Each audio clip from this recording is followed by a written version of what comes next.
नमस्कार dear friends. तर आज मी तुमच्यासोबत शेअर करते की ब्रह्ममुहूर्ताची वेळ जी आहे आपण ही कशी इफेक्टिवली यूज करू शकतो आणि ब्रह्ममुहूर्तावर केलेलं मॅनिफेस्टेशन हे कधीच वाया जात नाही. कारण ही ब्रह्ममुहूर्ताची वेळ जी आहे ही एकदम मॅजिकल आहे, एक जादुई वेळ आहे. आपलं डायरेक्टली कनेक्शन युनिवर्ससोबत असतं किंवा आपल्या परमात्म्यासोबत आपलं डायरेक्ट कनेक्शन होत असतं ब्रह्ममुहूर्ताच्या वेळी.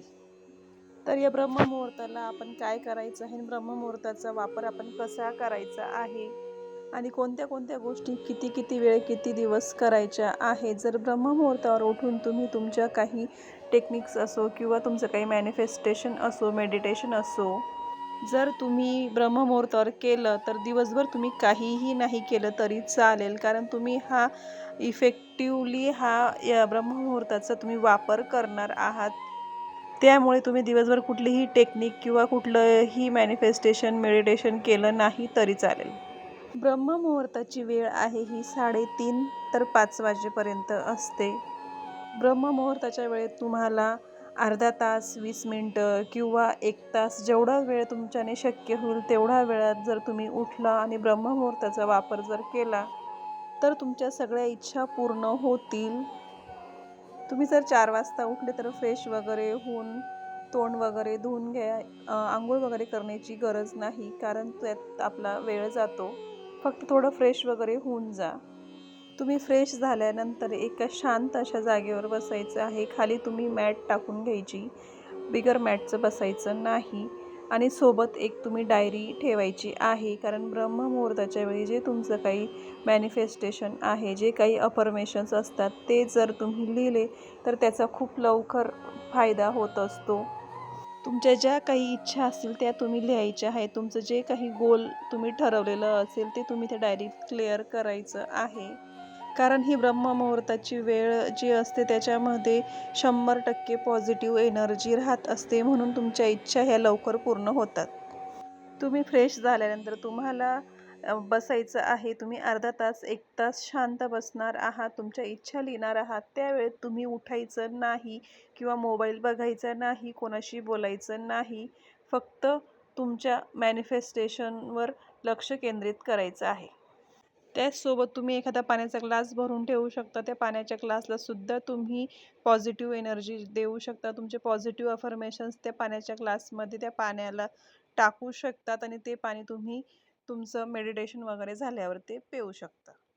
सगळ्यात पहिले तुम्हाला 10 मिनटं स्क्रिप्टिंग करायची आहे. स्क्रिप्टिंग केल्यानंतर तुम्हाला पाण्याला चार्ज करायचं आहे. जे तुम्ही पाणी घेतलेलं आहे त्याच्यात पॉझिटिव्ह अफर्मेशन्स टाकायचे आहेत आणि ते झाल्यानंतर मग तुम्हाला मंत्र चॅन्टिंग करायचा आहे. मंत्र तो तुम्ही तुमच्या हिशोबाने कुठलाही घेऊ शकता. तुमचा ज्या देवावर विश्वास असेल त्या देवाचा मंत्र तुम्ही या ब्रह्ममुहूर्तावर वापरू शकतात.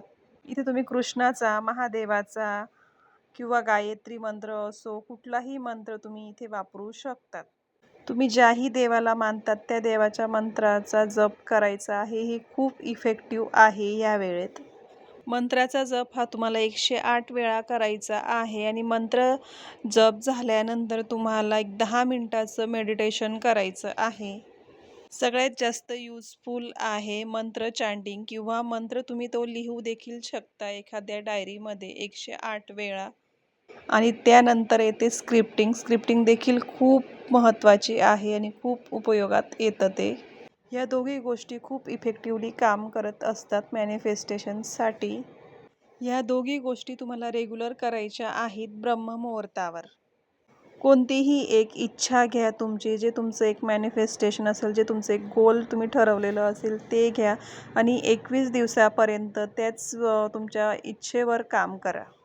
पूर्ण 21 दिवस तुम्हाला फक्त त्याच एका गोष्टीसाठी द्यायचे आहेत आणि तुम्ही बघू शकता की तुमची इच्छा कशी पूर्ण होते आणि तुमच्या आयुष्यात कसे चमत्कार घडतात.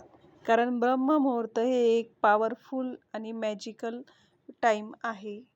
ब्रह्ममुहूर्तावर केलेली टेक्निक, मॅनिफेस्टेशन कधीही फेल होत नाही.